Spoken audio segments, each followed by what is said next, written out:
तज्जयति परम ज्योति समम समस्तैरनंत पर्यायै दर्पण तले विशकिला प्रतिफलति पदार्थ मालिका यत्र।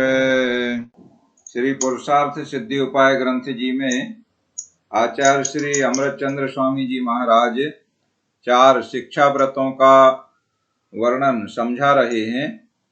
पहला शिक्षा व्रत सामायिक हमने समझ लिया है। आज हम दूसरा शिक्षा व्रत प्रोषद उपवास के बारे में समझेंगे। श्लोक नंबर 151 दोहराएंगे। सामायिक संस्कारम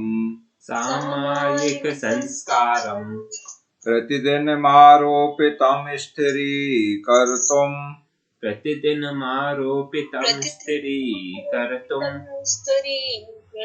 पक्षार्धयोर्धयोरपि कर्तव्यो वश्यमुपवासः।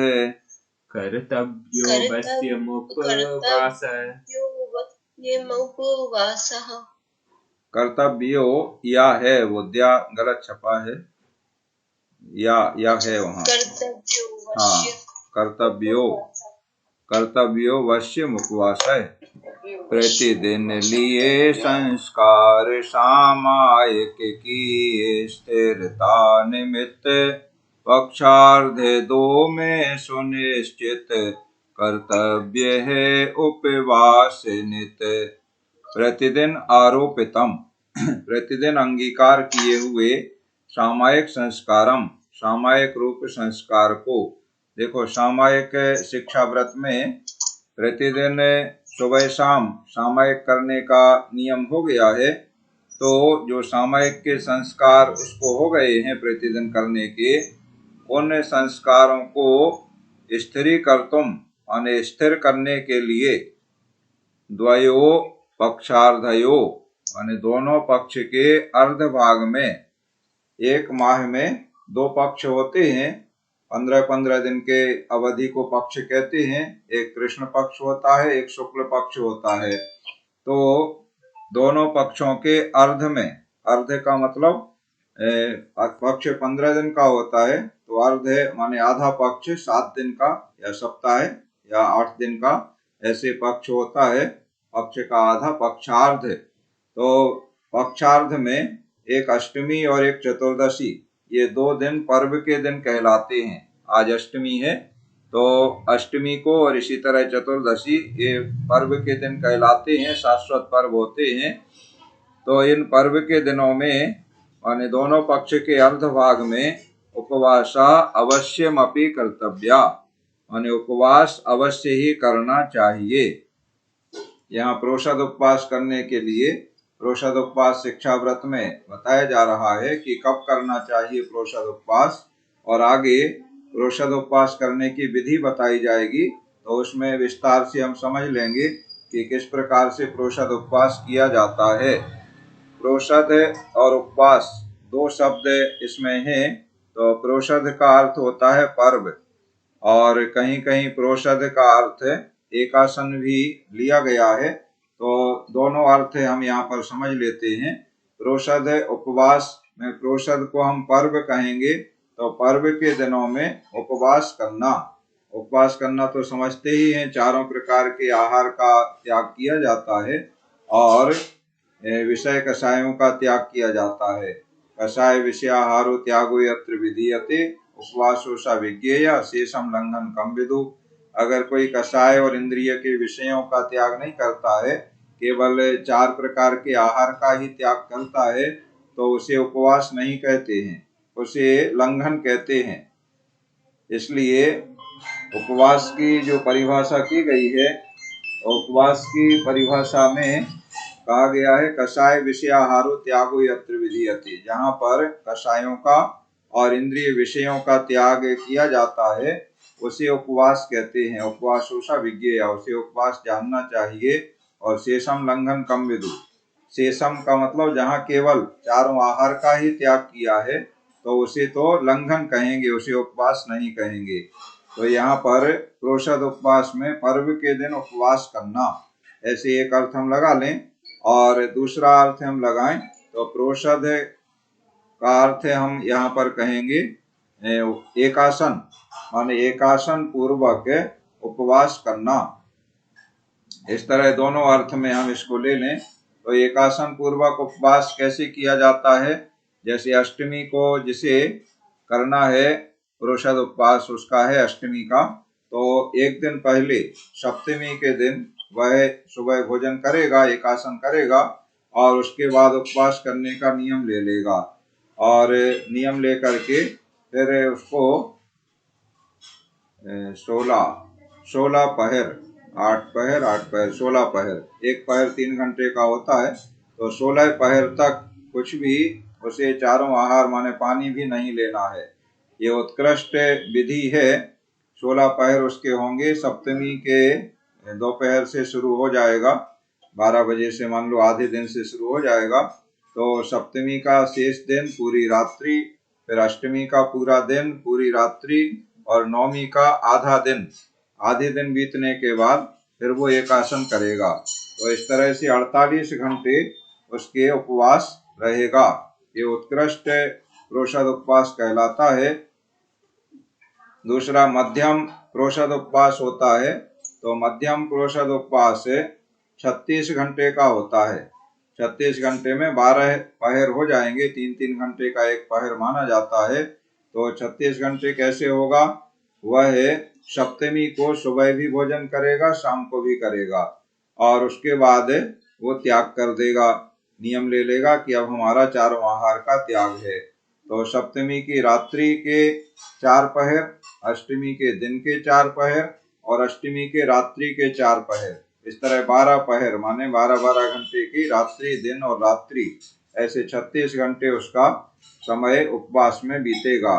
उसके बाद नवमी के दिन प्रातः काल अभिषेक पूजन आदि नित्य क्रियाएं करके फिर जैसे समय से भोजन करते हैं वैसे भोजन करेगा और फिर सुबह शाम दोनों टाइम करेगा, तो उसमें उसका एकासन पूर्वक नहीं होगा। इस तरह से उपवास उसका हो जाएगा। तो ये मध्यम विधि हो जाएगी। और जघन्य विधि होती है तो उसमें 16 पहर का उपवास होता है। 16 पहर के उपवास से मतलब क्या होगा कि वह अष्टमी के दिन भी सुबह भोजन कर लेगा और भोजन करने के बाद फिर 24 घंटे के लिए त्याग कर देगा। तो अष्टमी का शेष दिन और नवमी, अष्टमी की रात्रि पूरी और नवमी का उतना दिन जितने बजे उसने सुबह भोजन किया था तो उतने ही समय में उसके 24 घंटे पूरे हो जाएंगे, तो नवमी के दिन फिर वो भोजन करेगा। इस तरह से 8 पहर का यानी 24 घंटे का जघन्य प्रोषद उपवास हो जाता है। तो जिनकी जैसी सामर्थ्य होती है वैसा वो नियम पहले से कर लेते हैं कि हम किस प्रकार से करेंगे। जैसे अभी वर्तमान में बहुत सारे कई व्यक्ति हर जगह, हर शहर में, नगर में, गांव में और साधु संघों में ब्रह्मचारी वगैरह बहुत सारे श्रावक ऐसे रहते हैं जो 2 प्रतिमा के धारी होते हैं, तो दूसरी प्रतिमा में उनके प्रोषद उपवास का नियम हो जाता है। तो वो जिनकी जैसी सामर्थ्य होती है वो उसी प्रकार से अधिकतर लोग प्रायः रूटीन में हम देखें तो अष्टमी चतुर्दशी को भी एकासन एक बार भोजन कर लेते हैं, तो उनके जघन्य प्रोषद उपवास हो जाता है। और जिनकी सामर्थ्य अच्छी है, शक्ति है और उत्साह है तो वो पूरा उत्कृष्ट भी करते हैं।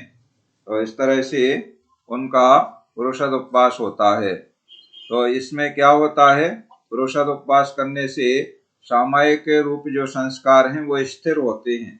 कैसे स्थिर होते हैं सामायिक के संस्कार, देखो उपवास किया है तो भोजन नहीं करना है, और भोजन नहीं करना है तो भोजन नहीं करने से वो प्रमाद को जीतते हैं और आत्म परिणामों में विशेष विशुद्धि होती है, निर्मलता आती है। तो इससे सामायिक व्रत में उनकी दृढ़ता और रुचि बढ़ती है, उत्साह बढ़ता है, स्थिरता आती है। तो सामायिक के संस्कारों को अच्छी तरह से स्थिर करने के लिए हमें इस तरह प्रोषद उपवास अवश्य करना चाहिए। ये यहाँ पर आचार्य श्री के द्वारा प्रेरणा की गई है। श्लोक दोहराते हैं। सामायिक संस्कारम प्रतिदिन मारोपितम स्थिरीकर्तुम पक्षार्धयोर्धयोरपि कर्तव्यो वश्यमुपवासः। और अब आगे पुरुषद उपवास की विधि बताई जा रही है। श्लोक नंबर 152 दोहराएंगे। मुक्त समस्तारंभ प्रोषद दिन पूर्व वासरस्यार्धे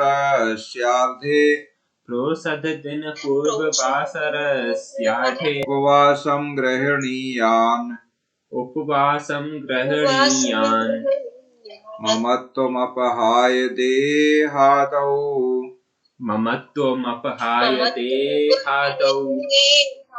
संपूर्ण आरंभ से रहित देहादि में ममता रहित हो पर्व दिन के पूर्व दिन मध्याह्न में अनशन ग्रहण।